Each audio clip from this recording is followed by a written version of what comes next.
ready to start, we'll crack on. Right, thank you, and good afternoon to everybody, and bonjour to Pascal over in France. I've noticed he's tuned in. It's a really exciting time for Bennerley Viaduct at the moment, in that after 50 years of closure, we are optimistic about getting the viaduct opened up to the public later this year, probably in the summer, late summer. And just for the people who don't know where Bennerley Viaduct is, it's on the border between Nottinghamshire and Derbyshire, between Ilkeston and Orsworth. And if you're not quite sure where Ilkeston and Orsworth are, if you look at the V on Bennerley Viaduct and just go underneath the V, you can see IKEA. And most people know where IKEA is. And the viaduct is literally, probably less than a mile away from there.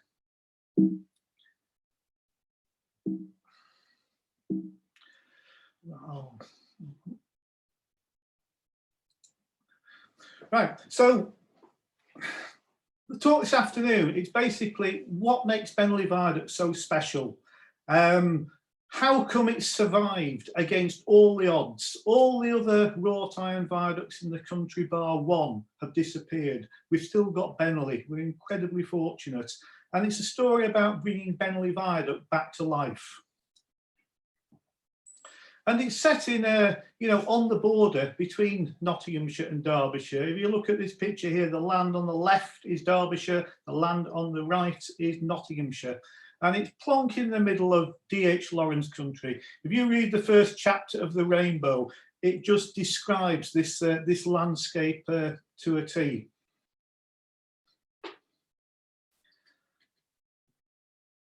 And you can see it's spanning across the valley, with Ilkeston at the top right of the picture, and Orsworth is just off to the left of the picture.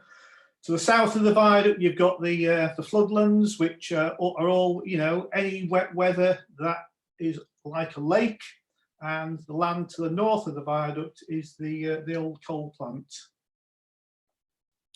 And if you get down there early in the morning, that's the nicest time to see the viaduct, and particularly in the summer and the autumn when the mists are coming through. It really is, quite a spectacular place to be. And that blend of the engineering in that natural environment, they just set each other off so well. And in front of the viaduct, we have a series of 3 ponds, which again are industrial relic features from the old coal plant. And in those settlement ponds, there is the biggest population of great-crested newts in the East Midlands, which is fabulous. We love having them there, but they do make the restoration work that bit more challenging. 23 species of butterflies have been seen on and around the viaduct. The one on the left, it's not particularly colourful, but it's a lovely one when you see it. It's a dingy skipper. And we have bee orchids down there. You've got to know where to look, but there's quite a good population of bee orchids. This was taken, 2 or 3 weeks ago, and the viaduct is literally like a pier when when the fields to the south of the viaduct, when they all flood. And when the water goes down, it leaves these pools, which again attract all kinds of wildlife. And this is almost like a scene in the Mediterranean or Africa, with these 4 egrets on the land just to the south of the viaduct. So every time you go down there, you'll see something quite different. So it's basically a real feat of engineering. It's an international treasure. I mean, when I started doing these presentations, I put a regional treasure, and then I changed it to national treasure, but it's an international treasure. We get people from all over Europe coming to see the viaduct now, and we've had people from 120 different nationalities visiting our website. So it's the word about Bennerley Viaduct is getting out there, and on a global scale, there are very few viaducts, wrought iron viaducts left. So we're just incredibly fortunate to have it. But it's been neglected for the last 50 years since the the last trains went over it. And the land in front of the viaduct, that is the remnants of an old coal disposal point. And we invited some children from Alsworth School to do some work at the viaduct 2 or 3 years ago. And when we were reviewing the piece of work afterwards, one of the girls said, she said, well, it looks like there's nobody looking after it. She said it's all around it. It looks like no one cares for it. And that is one of the things that we're trying to work on, so that this magnificent viaduct is set in an inspirational green space, so people can see the viaduct, but they can see this viaduct in a space that is, really, rich in wildlife, and it's a place that's really pleasant to be. And if you do some research in the libraries and look at every time Bennerley Viaduct has made the newspapers for the last 40 or 50 years, there's lots and lots of articles like this. Let's knock the viaduct down. The viaduct has served in some ways as a bit of a climbing frame for local kids, and every now and then there's an accident. And there's no end of articles where local people, local councils have been putting pressure on to actually get the viaduct knocked down. And again, this councillor said it's a useless eyesore, a constant danger. The preservation want to restore it, but to what purpose? It comes from nowhere and it goes nowhere. And that last bit's true. It's been marooned, the viaduct. It comes from nowhere, it goes nowhere. But we're going to connect it up to the Erewash Valley Trail. There's another one, just like a lump of 19th century scrap iron, only liked by people sitting in their armchairs. Again, no end of articles like this. And more recently, it made the headlines. This was in 2013. Unfortunately, every now and then somebody tries to commit suicide from the viaduct. And again, it's referred to in the papers as tragedy viaduct. And part of what the Friends of Bennerley Viaduct have been doing over the past few years is to try and change that narrative. And so the viaduct is seen as something which is special, something which is unique, something which is absolutely brilliant, rather than this bit of old iron that's, rotting away in no man's land. We're trying to make this the centre of the Erewash Valley and a real focal point. And to give the viaduct a new purpose by converting it into a walking and a cycling trail. And the more we tell stories about the viaduct, the more people understand it, and the more people understand it, people then value it, and if people value it, they care for it, and if they care for it, they'll enjoy it. And we're trying to create this a different cycle down at Bennerley Viaduct. And by doing that, that attracts the funding to enable us to get the viaduct restored and reopened. But the actual story of the viaduct really begins with coal. And if you look at the map on the right-hand side, the viaduct is at the southern end of the coal field, on the southwest side. On the west side of the coal field, the coal comes to the surface. The further east you go, the deeper the seams. And what that means is that in the Erewash Valley, coal has been mined, since the 13th century.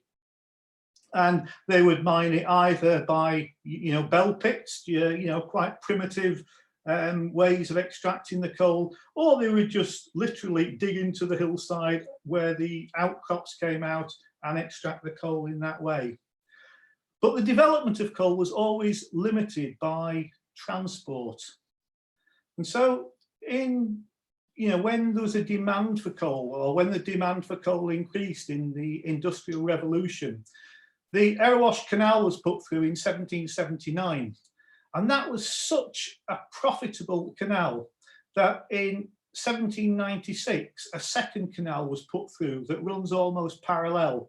And so the viaduct sits in the middle of these two canals, which locally are called the bottom cut and the top cut. And those canals meant that the coal could get to markets outside of the Erewash Valley, and coal and iron in the Erewash Valley absolutely boomed. But they had to get the coal to the canals, and this was often done on, on wagon ways, horses and carts, and a whole range of, different ways. But then, early 1800s, Trevithick down in South Wales, he developed the first steam-powered locomotive.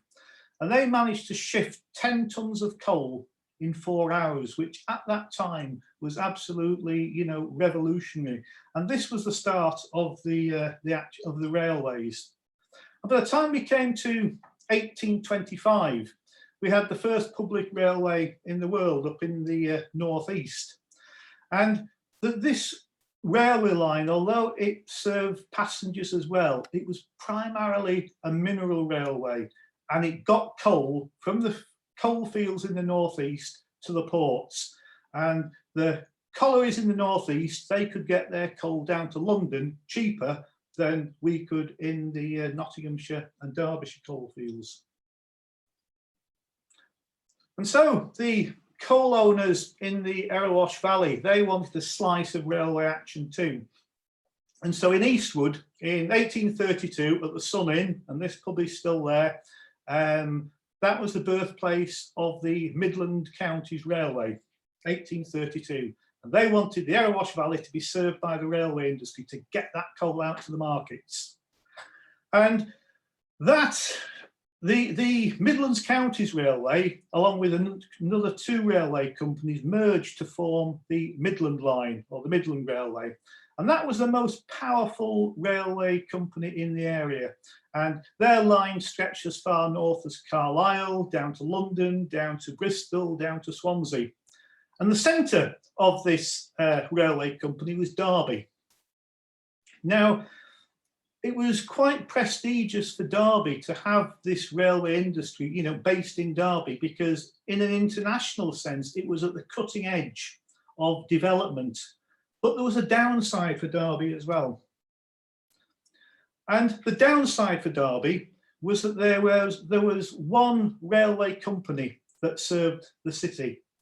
And a lot of the tradesmen and the merchants and the powerful people in Derby felt that the development of Derby was being held back because one railway company had the monopoly of goods coming in and out of the city.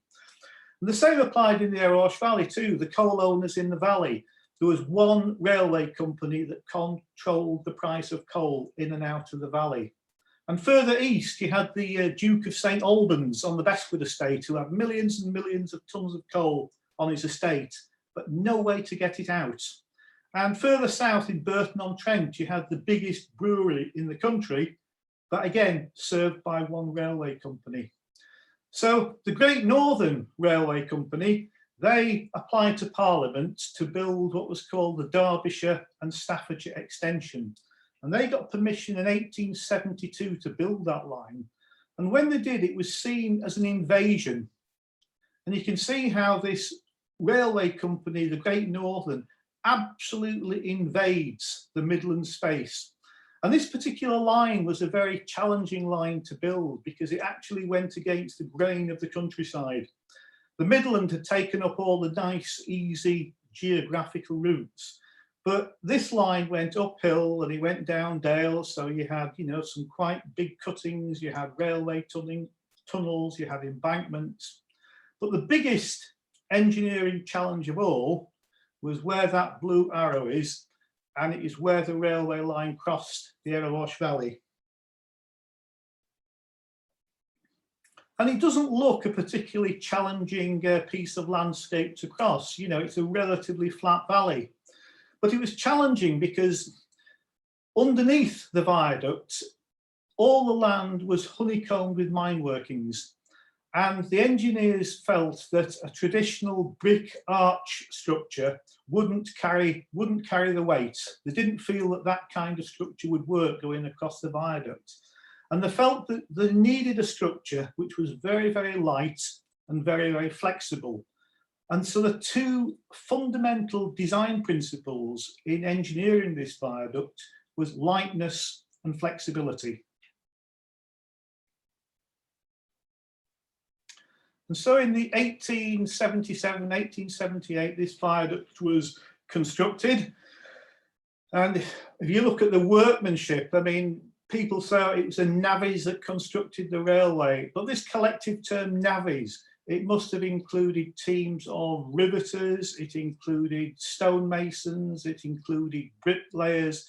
I mean, these were incredibly skilled people, and they assembled this viaduct using pre-assembled parts, just using wooden A-frames. So when you see the size of that structure and you look at the simple techniques which they had to actually assemble it, they were incredibly clever people. But it was dangerous work. And in those days, the rule of thumb was something like 3 deaths per mile for building the railways. And if it went above that, questions would be asked. And there were people that were killed in the construction of this viaduct. It's very much a Derby. Even though it kind of straddles Nottinghamshire and Derbyshire, the entire viaduct was made in Derby. So the cast iron base plates, the wrought iron, the bricks, everything came from Derby. The metalwork came from Eastwood and Swingler, and the company that assembled it was, again, another Derby company called Benton and Woodywis. And it's almost like a huge piece of Meccano. Everything was made in Derby. It came out on, it came out on the rail as far as that, when they were building the viaduct, and then it was assembled. And we estimate there's something like 500,000 rivets, which were used to assemble the viaduct. And this is an image of the deck of the viaduct, and you have 526 of those troughs, which the railway sleepers used to sit in. So just a little bit about the construction. There are, if we start at the bottom, there are 15 brick and concrete pier bases. Sitting on those pier bases, you have cast iron base plates, and those base plates just sit on the brickwork. They're not tied in at all. The whole structure is floating. If you were strong enough, you could push the viaduct over. It's just held in place by gravity. Attached to those cast iron base plates, you have 12 wrought iron columns, and those columns are hollow and they're made in quarters. And so all those quarter columns are riveted together. And they have 3 horizontal beams which span the length of the viaduct. And all the ironwork, every last bit, comes from Derby. It all came from Eastwood and Swingler. So again, you can see in this picture, you can see a little bit better those brick pier bases, the cast iron base plates, the wrought iron columns, which are held together by the rivets, and the diagonal cross bracings. And those cross bracings are held together with cotter pins, which again is quite unusual. That's to tension off the structure. And I'll just go back a slide. You would think in the middle of the X's of those diagonal bracings, there would be a bolt through there to kind of give it some extra strength and stiffness.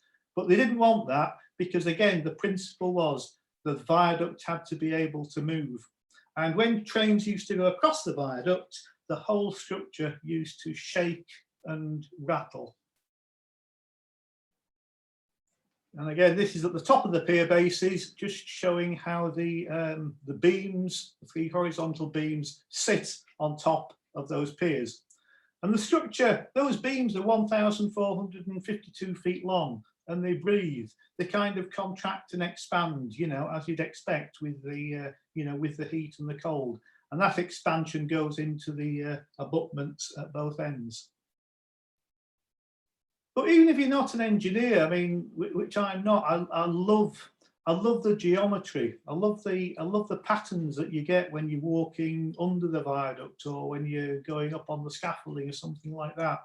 And for me, it's very kind of mesmeric and kaleidoscopic, seeing all these patterns, seeing everything line up. And again, when you get the sunlight in certain positions, the actual rust on the structure, it has its own intrinsic beauty.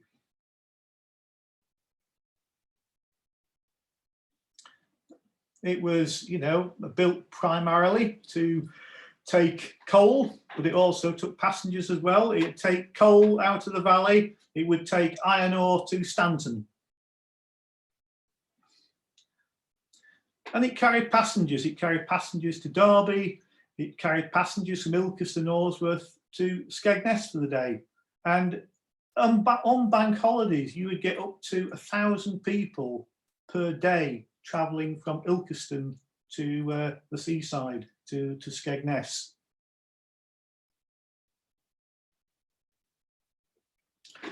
Some local stories. This young girl here, Jessie, the name. When she was 2 years old in 1916, she heard this noise outside the house, and she opened the curtains to see what the noise was. And she looked up in the sky, and there was this huge cigar-shaped object that was flying past.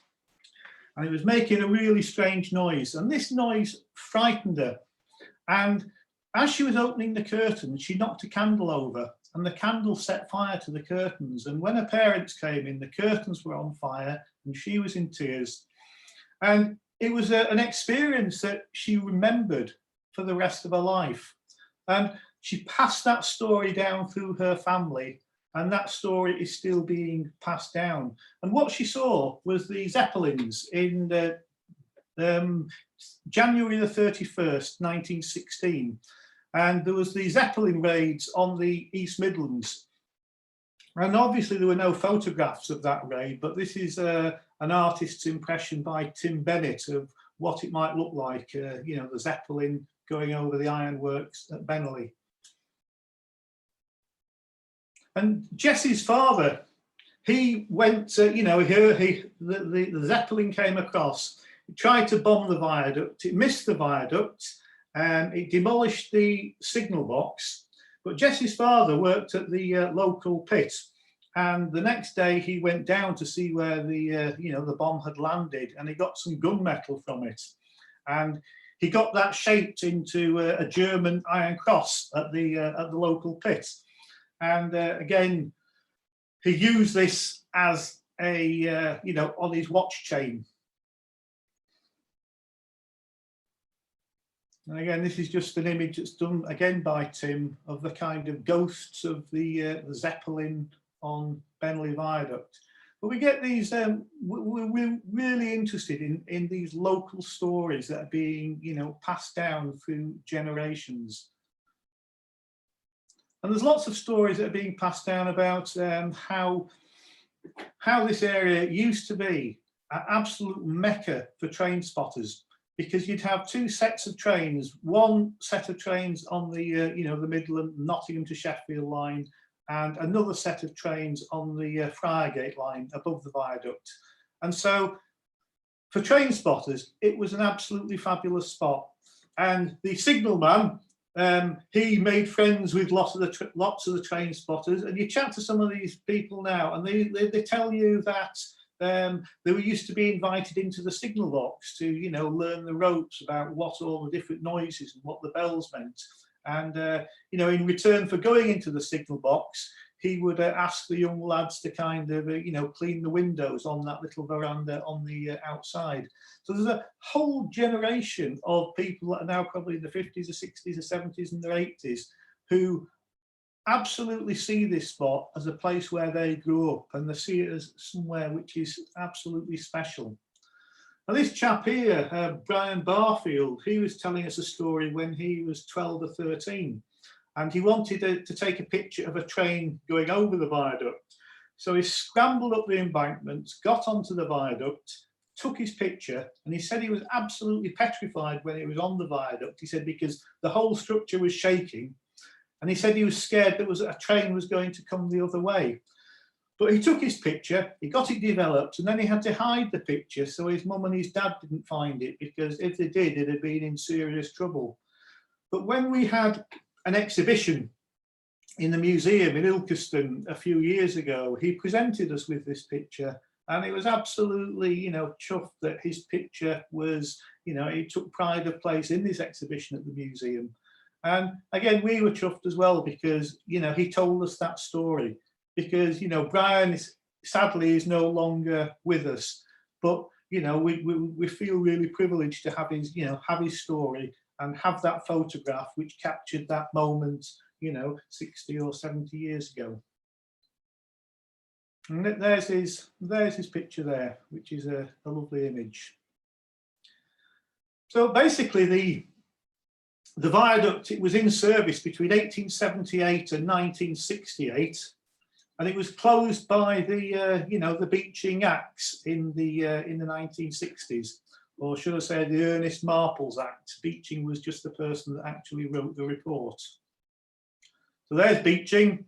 Everyone knows it was Beeching that shut the railways, but actually the real villain of the piece was a certain Ernest Marples, who had shares in the road industry and who, you know, who closed down thousands and thousands of miles of railway. So the last train went across 1964, the last goods train 1968, the tracks were lifted in 1969, which was when this picture was taken. And after that, the viaduct didn't have a purpose, it didn't have a function at all. Now, what we will do is we'll have a look. We've got a piece of film of a train on the viaduct. We start it about here.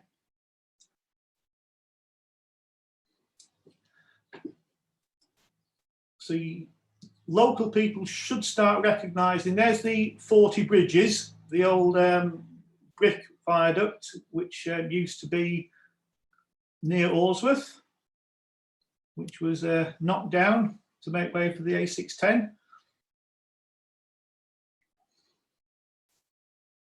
Alresworth Station, just across the Nottingham Canal, on the embankment. That embankment no longer exists.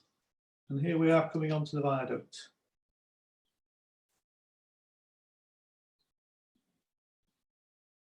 We've only got 2 pieces of film of trains on the viaduct, and this is one of them.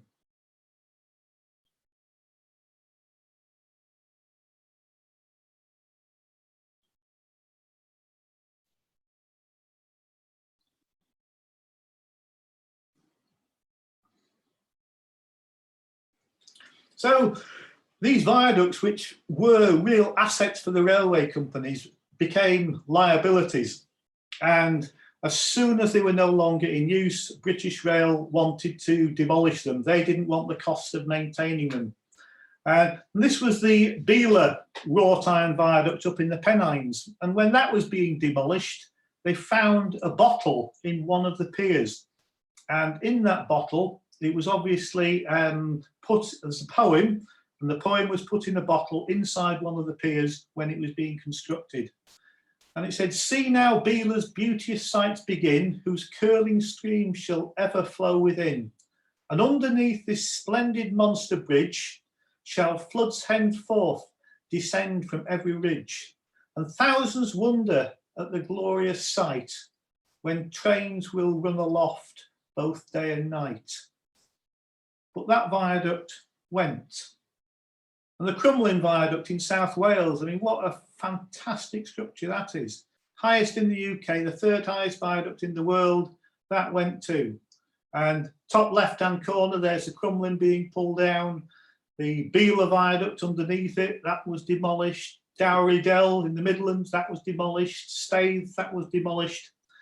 And there's this myth that's going around that Bennerley was saved because it was made out of wrought iron and it was too expensive to demolish. Well, it was expensive to demolish, but all these other wrought iron viaducts, they got demolished. And what saved Bennerley was people who basically got off the backsides in the 1970s and they fought to save it. You know, organisations like the Arkwright Society, like the Association for Industrial Archaeology, civic societies, who all said, no, don't knock this viaduct down. All the other viaducts are going. There's only 2 left in the country. Let's save it. And we've got to thank those people for the viaduct. And it's a little bit of an urban myth, just saying it's still there because it was made out of wrought iron and it was expensive to demolish. So the only other wrought iron viaduct that's left is the Meldon down in Devon. And later this year, we're going to be cycling from the Meldon Viaduct up to Bennerley to connect the two, which will be quite good. The Meldon has only got 5 spans, whereas Bennerley's got 16. The Meldon has also been substantially altered since it was first built. It was built as a single track, and then they added an additional kind of structure to it. So Bennerley is basically the best example of a wrought iron viaduct left in the country. And the 40 Bridges, another local viaduct, that went, that all disappeared. And there was a battle started taking place between organisations that wanted to save it and British Rail who wanted to demolish it.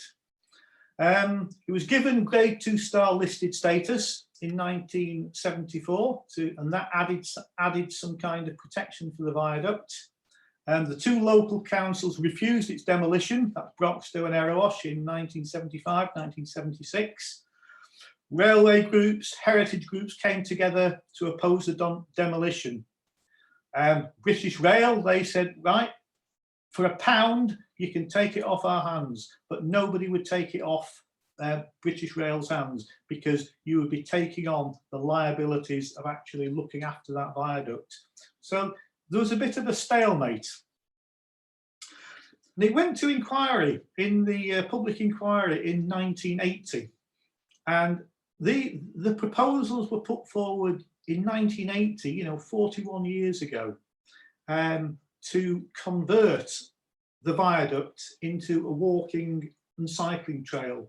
And these proposals were put forward by a number of different organisations. And the inspector went away and it went back to the Department of the Environment.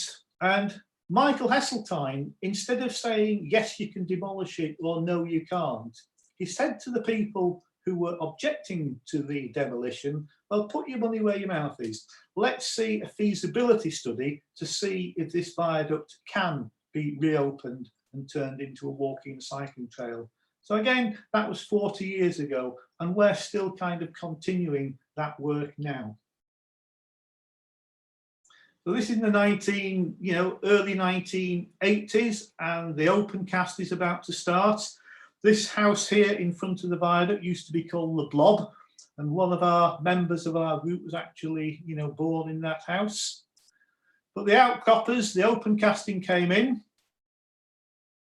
and they had to work around the structure. British Coal, they wanted the viaduct demolished as well because it sterilised about 30,000 tonnes of coal. But again, they couldn't get permission to demolish it. So both sides of the viaduct were open cast.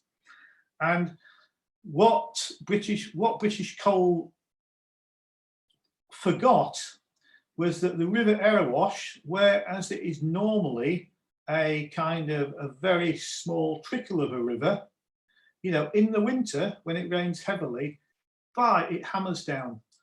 And on one particular day, it broke through the sheet piling and flooded all the workings. And so British Coal, they actually lost all their machines down in the bottom of the void. But you can see the viaduct here sitting in the middle of an open cast site and surviving, which is quite amazing. In the mid-1990s, British Rail was privatised, and a lot of the residual land, which British Rail no longer wanted, was passed on to Sustrans, because Sustrans were developing the national cycling network. So something like 300 miles of track bed were passed on to Sustrans, along with all the infrastructure that came with it.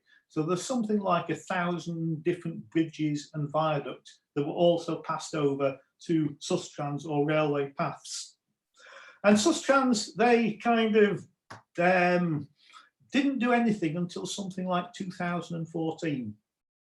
But in 2014, they came along with their plans. As they said, right, the viaduct, its time has come. We want to get this viaduct included as part of the National Cycling Network. We want this viaduct to be reopened. And they put forward this £8 million project to actually reopen the viaduct, to do all the restoration work and to connect it up to the local cycling network. And in 2015, the Friends of Bennerley Viaduct was formed. So for the viaduct, it represented a kind of, again, a new chapter in the viaduct's history. It was a new dawn.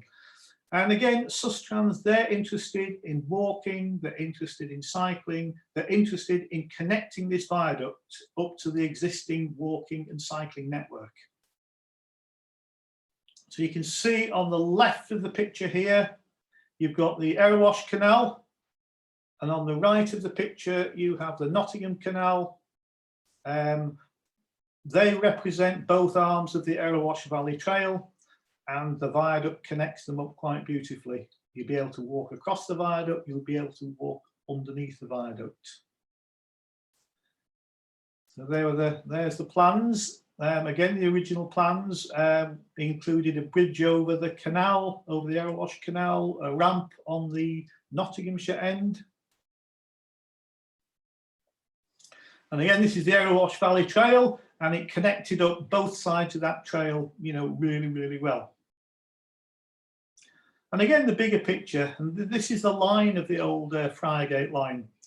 And bit by bit, it's being converted into what's called the Great Northern Greenway.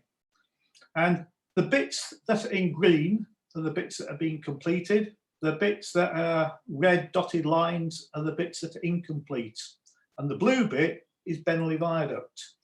And again, the thinking is that once the viaduct is open, that will give Derbyshire County Council an impetus to kind of complete their section, and it will be the same for Nottinghamshire as well. And so what you'll end up with is a traffic-free cycling route between Nottingham and Derby, which will be good for all kinds of things. It will be good for leisure, it'll be good for people cycling, it'll be good for people commuting. It will be a fabulous development. But we're some time away from there. But if you can imagine, the viaduct has been abandoned for 50 years. This is what it looked like underneath. So we had teams of volunteers in cleaning up or clearing up all this kind of, brash and brambles, and it really was like a kind of jungle. And it took something like 6 months to get a lot of that clear. And again, we were just using things like, slashers and, all kinds of different things to cut that vegetation back. And also, it allowed the engineers to see the pier bases, because a lot of the pier bases have been quite badly damaged as well. And where we could, we did some hedge laying, to try and make the place just look that bit smarter.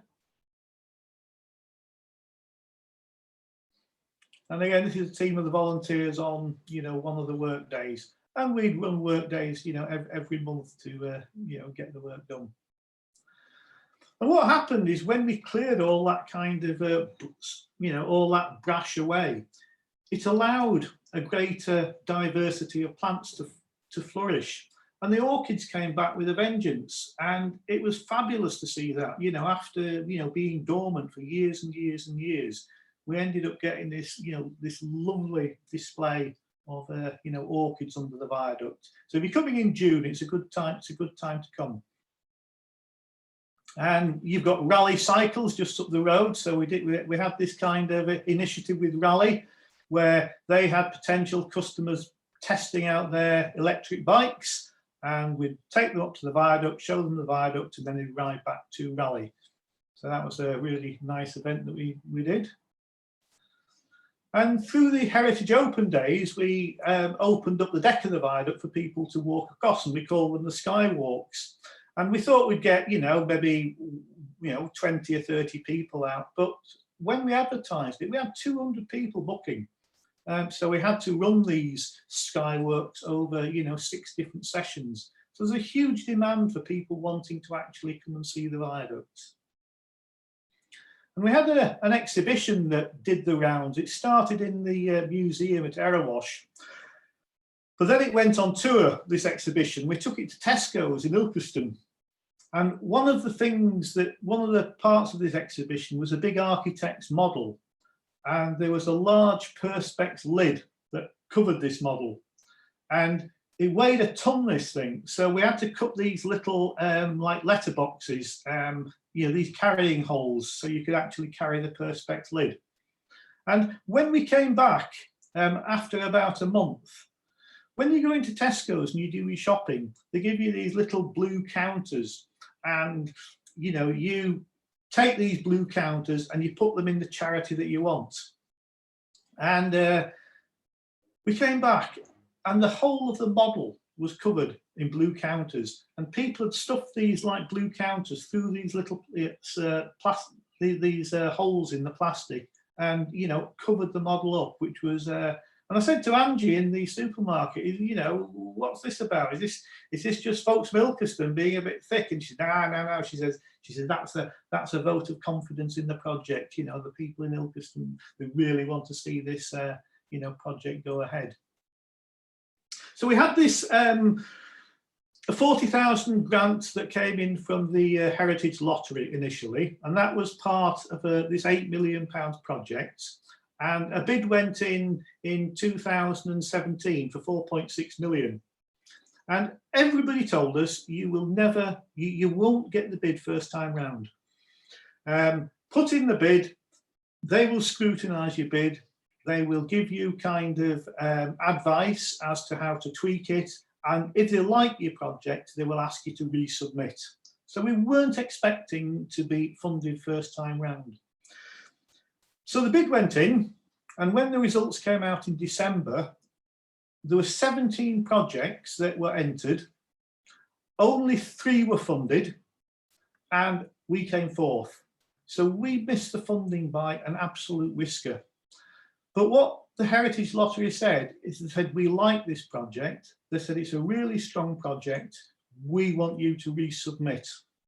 So that kind of Christmas, the Friends of Bennerley Viaduct were thinking it's only a matter of time. Next year, the bid will be resubmitted by Strands, and then we will get all the funding to get the viaduct restored. But then in February 2018, Strands withdrew from the project, and it was like a real, a kick in the teeth to the local community who'd worked incredibly hard to get this, to support this project. They'd put lots of time in, they'd had fundraisers, they'd done all kinds of stuff. And they felt badly let down that, that Strands had suddenly decided not to take the project any further. And there was obviously a reaction to that, in the local media. We were being urged to resubmit the bid, and the project was just left high and dry. And it was a kind of real one of those moments that the Friends of Bennerley Viaduct thought, well, we have been a support act to a project that we didn't own ourselves. So the Friends of Bennerley Viaduct then developed their kind of own vision. And as well as it being about connection to, local cycling routes, it's also about heritage. And this is like the heritage of the Erewash Valley. It's the best example of, the industrial heritage in the valley. And we want to really celebrate that. And as an organisation, the Friends of Bennerley Viaduct were a constituted body, but we weren't a charity. So we decided to become a charity, and so that we would then be in the position where we would be able to raise funding ourselves. And we've developed our capacity, and one of the things that the group decided to do was raise its profile and raise the profile of the viaduct.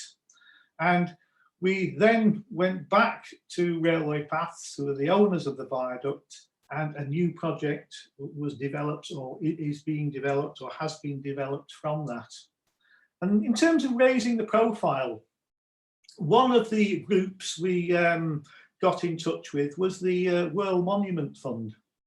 And the World Monuments Fund, every 2 years, they have what's called the World Monument Watch, where globally 25 sites are chosen, and they support those sites, and it's where local communities are fighting to save their heritage. And we thought, well, this is just, this will be a real long shot, but we'll have a go at it anyway. So we filled in the application. And then later in the year, John Darlington, who's the gentleman in the middle, and Sarah next to him, came to visit the viaduct, and you could tell they really liked it. But we still thought it was an absolute long shot. But then in September, you know, we get a letter through from New York saying that Bennerley Viaduct had been selected to go on the World Monument Watch list. And what that meant is Bennerley Viaduct all of a sudden had this international spotlight. And if you look at some of the other projects that were included in that list, you had the, you know, the monoliths at Easter Island, you know, the local communities there were fighting to protect those monoliths. You had the tragedy in France, in Notre Dame, you know, which was burnt down, and the communities in, you know, in and around, well, in Paris, they're, you know, working hard to get that viaduct, you know, get the cathedral restored. And the Valley of the Incas is the same. You know, the government were planning an airstrip in there, but local people were saying, no, this is really going to kind of, you know, spoil our valley. And so we found ourselves in the company of some really kind of, you know, prestigious projects throughout the world. And we're really, really humbled by that. So our kind of new project that we were, you know, developed with Railway Paths, the owners of the viaduct, there's 3 stages to it. One, it's the restoration work, which is the critical repairs. 2, building a ramp from the Erewash Canal up to the deck of the viaduct. That's that kind of zigzag structure that you can see. And then putting a deck on the viaduct. And the total cost of that, it's smaller than the original project, but the total cost of that is something like 1.4 million. And to date, we've raised about 1.3 million. So we're tantalizingly close to having all the money to get that actual, you know, to get the work finished. And it's a partnership between the owners, Railway Paths, and the Friends of Bennerley Viaduct. If you look at some of the restoration work that needed doing, these are the brick pier bases that we uncovered. And they were in an awful state. And because those cast iron base plates just rest on the top, if those pier bases are kind of unstable, that undermines the stability of the whole viaduct. So the volunteers had to kind of strip back all these bricks until we got to a sound base. But one of the challenges in doing work like that is all these nooks and crannies were full of these things, were full of great crested newts. And so when we found the newts, we had to kind of rehouse them. Yes, I said he'd go mad if the doorbell went. So we had to rehouse them in what are called hibernacula, which are holes in the ground which are full of bricks and sticks and soil. So when we got the newts, we would just move them into these new shelters that we made for them. And that allowed the contractors to come in and rebuild the pier bases using lime mortar. So all the pier bases now look in really good shape. And then on top of the viaduct, you had a lot of all the ballast that was holding the water, which again was corroding the wrought iron. So all the ballast from the deck of the viaduct, that was removed as well. And on the eastern abutment, this is on the Orsworth end of the viaduct, you can see that this rickety wooden fence that was a replacement for the brick walls that used to be there. And all the big capping stones of that brick wall, they were all found in the debris, which is down the side. So the contractors rescued all the kind of capping stones that were still reusable. And they used this 1969 image of the viaduct to actually to make a plan to actually rebuild those parapet walls using the same materials where possible, and so it would look exactly the same as it did in 1969. So they're the new walls that are being, or the new parapet walls that are being rebuilt using the original capping stones.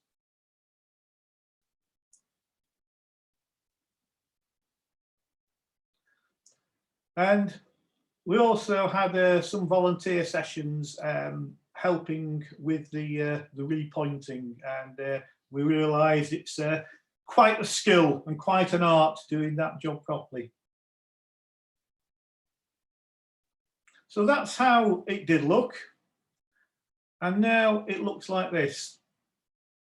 So those eastern abutment walls have been replaced and it looks fabulous. So, you know, it's lovely to see. It's a real source of pride for us all, seeing those walls. On the other end of the viaduct, on the Airwash Canal end, on the western end, this is where we're building the ramp to get onto the top of the viaduct, and we need this zigzag structure to get up there. At the moment, it's quite a steep scramble to get up onto the top. So all the vegetation on the southern edge of that embankment had to be removed. So the contractors did all the big stuff, the volunteers did all the kind of brash and the brambles. And here's the volunteers at work.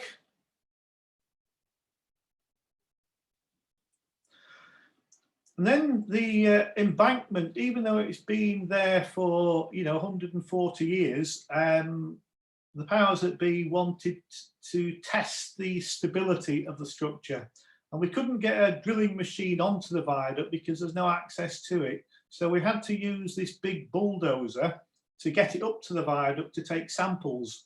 But the only way we could get it up there was across the football pitches. And the football club, quite rightly, didn't want their pitch to be chewed up with a 25-ton caterpillar. So again, we bought these 8x4 boards, and the volunteers kind of put these boards in front of the caterpillar to get it up to the viaduct. And there you can see the roadway that's going up between the railway line and down the side of the pitch, because about 1,000 cubic meters of materials have got to be actually taken in to to make this ramp. And that work's taking place at the moment. So this picture was taken, last week, the week before, and you can see the ramp, they're starting to make this ramp, which takes you up onto the top of the viaduct. The third part of the project is the deck. Now, 3 weeks ago, we were £250,000 short, but last week and the week before, we got an additional £170,000 in, £130,000 additional from the Railway Heritage Trust and £40,000 from the Headley Trust. So at the moment, I think we're about £80,000 to £100,000 short. We're tantalisingly close to having the funding to engage the contractors to put the deck on the viaduct. And we're hopeful that when the ramp is completed, sometime the end of March, early April, we'll have the funding in place to engage the contractors to put the deck on the viaduct.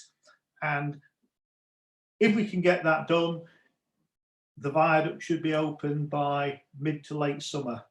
So after 50 years of closure, we're just tantalisingly close at the moment to actually getting the viaduct reopened. Again, this is the positive cycle that we're trying to establish down there.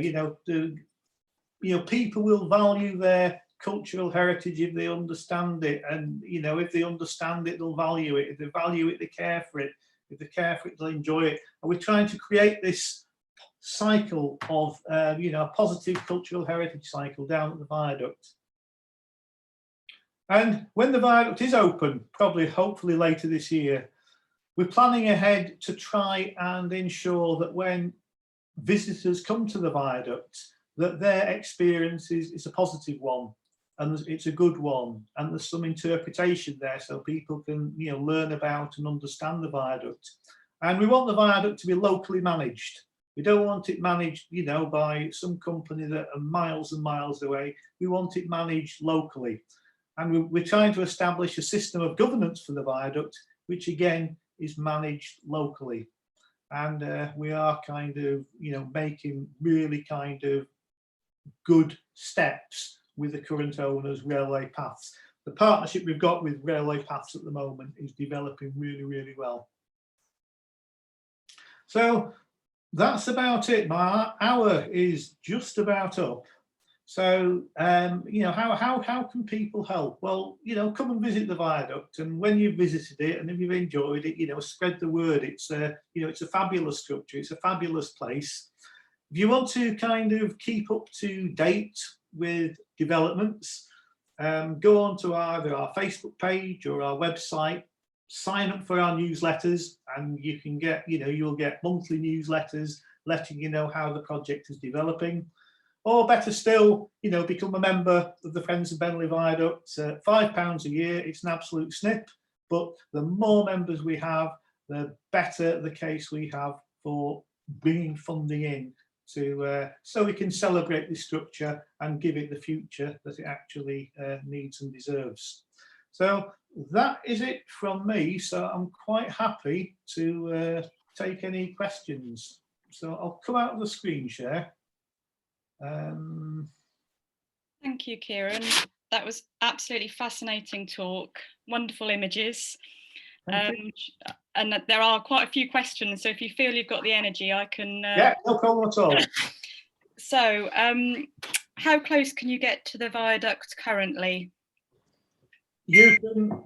It's on a public footpath, so you can go underneath the viaduct. Officially, you can't go on top. Well, it's closed. The top of the viaduct's closed off at the moment, but you can go underneath it, and it's on a public right of way on a public footpath, so you can get close to it.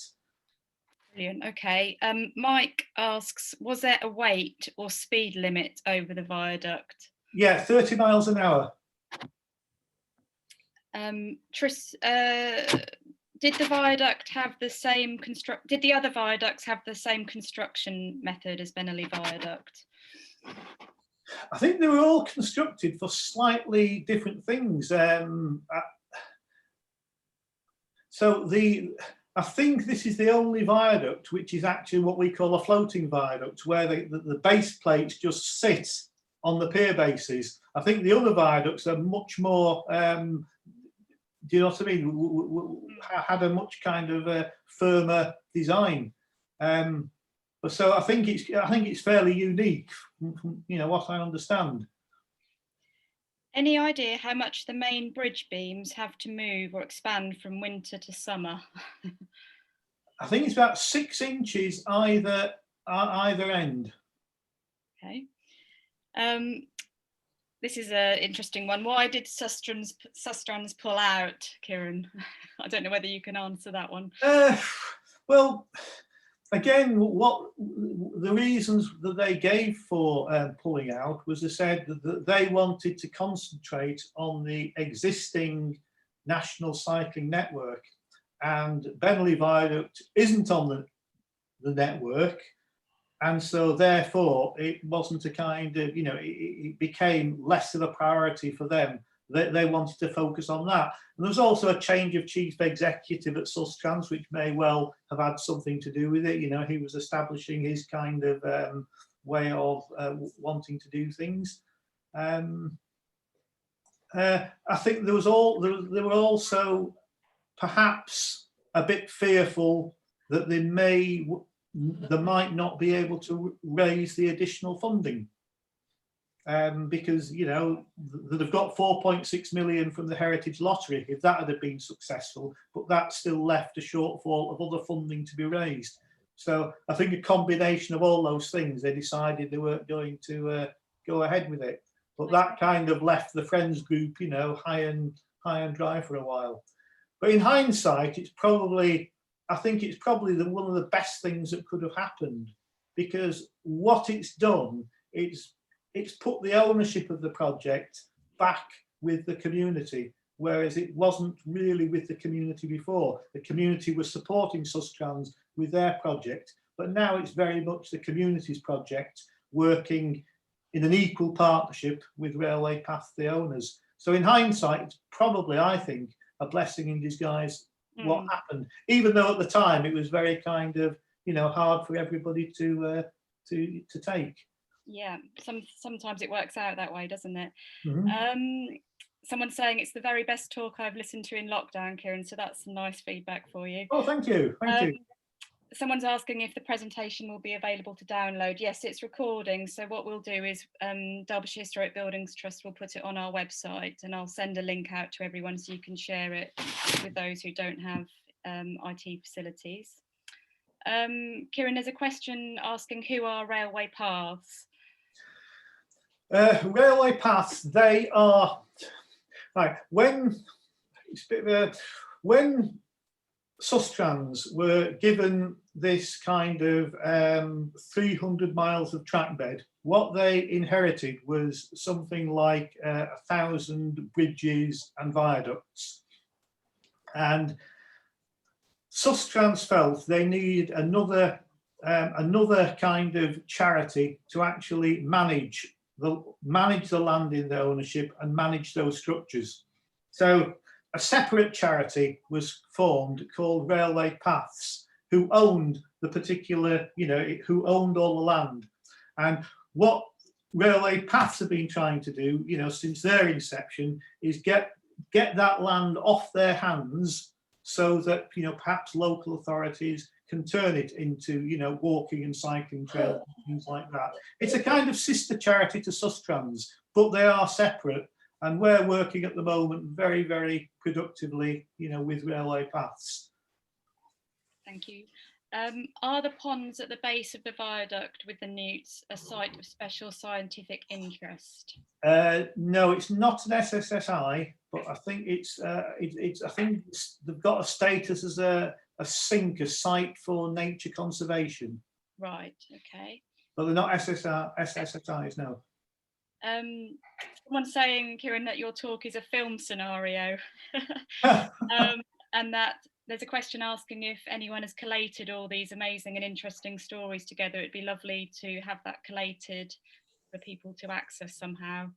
Is that something? I think you're doing that, aren't you? Collecting things and we're collecting all kinds of things. I mean, there's two things. One, there's I'll give a plug for the architecture the railways built, which is a programme which is on the Yesterday channel, and they're featuring Bennerley Viaduct on March the 2nd. So there'll be, again, the story of Bennerley Viaduct will be on on that programme. I mentioned in the presentation that we're interested in capturing people's stories, and through the World Monuments Fund, we've got some funding to do some oral history work. So over the summer, we're going to be, interviewing lots and lots of local people to capture those stories. And, we're really looking forward to doing that, because it's those local stories that actually bring the viaduct to life, It is indeed. What is the access from the Orsworth side? At the moment, at both sides, it's a really kind of steep scramble. When it's opened, there will be steps on the Orsworth side. And at a later date, we will be applying for the funding to continue the ramp. So you'll be able to ride from the Nottingham Canal to the Erewash Canal. But at the moment, within this project, we haven't got the funding to do that. So we're putting steps on the Orsworth end and a ramp on the Erewash end. But then that's a project for the future, putting the ramp on the Orsworth end. Okay, last few, as I'm aware, Kieran, you must be ready for your drink by now. Has any date been set for the completion of the cycleway between Swan Lane and Stanley? Not that I know of, no. Okay. What are your plans for the deck? What material will you be using?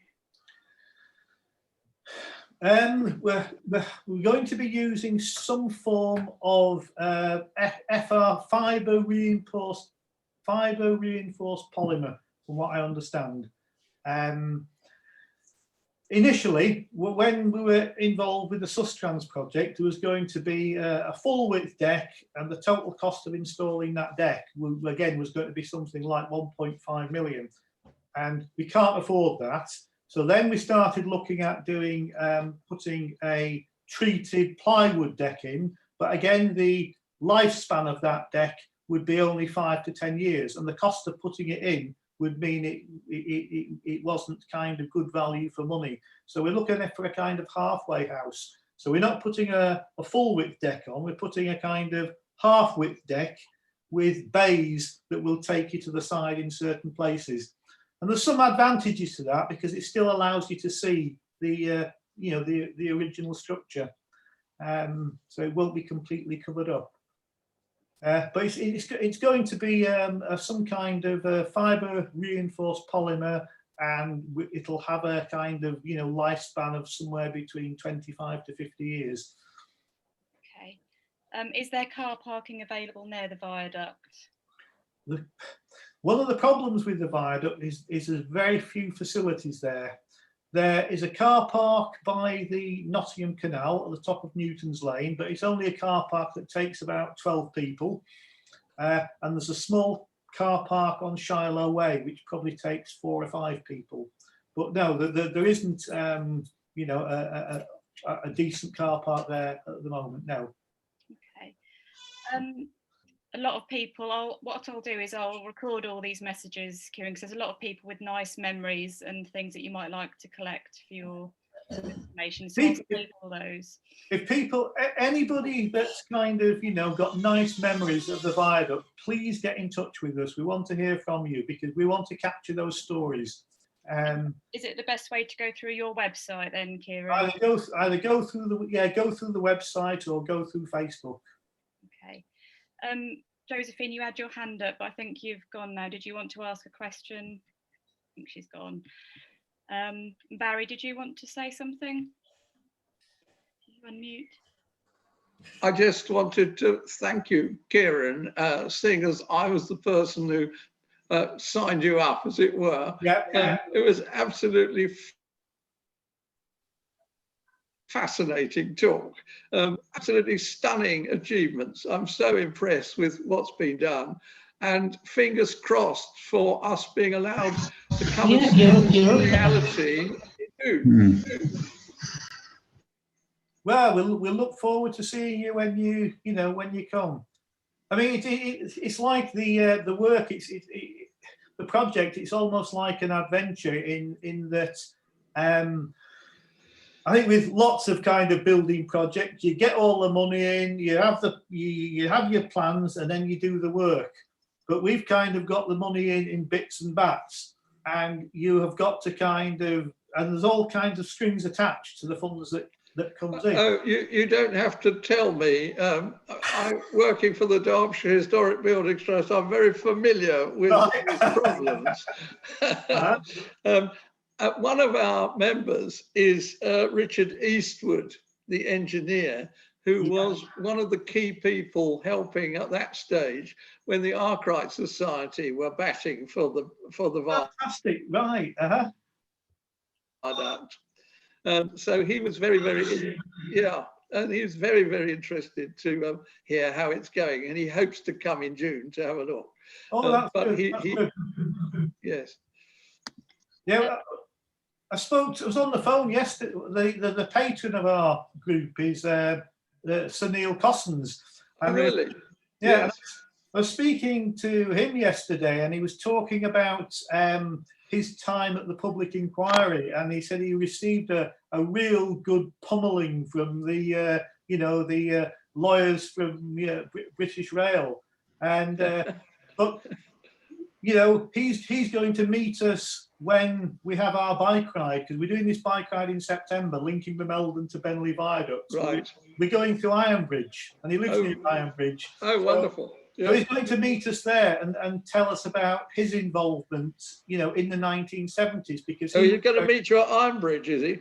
Yes. So right, we're going to meet him there, and he's going to tell us about his involvement, trying to save Bennerley in the 1970s, which will be fabulous for us. Yes, I know Neil. Mm-hmm. Chris Furness, you've got your hand up if you want to take the very last question. Oh, yes, please. I've been trying to send a message, but it hasn't worked for some reason. That was a brilliant talk, Kieran. Thank you very much. I've learned so much today. It's absolutely incredible. The question I was trying to ask was, have you had to paint any of the viaducts, paint the metal at all?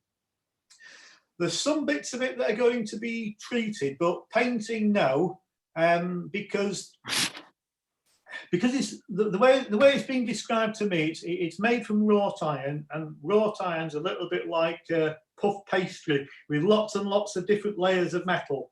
And the outside kind of has been painted, and it goes a bit rusty, but that protects everything on the inside.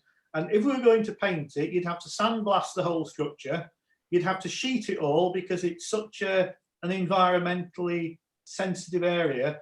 And again, the consensus is that you would actually weaken the structure by sandblasting it. So they're looking at treating the more kind of treating it with not olive oil, with linseed oil, and the volunteers can be involved applying that. It's a relatively, harmless substance, yes. And it will stop it from deteriorating worse or from getting worse.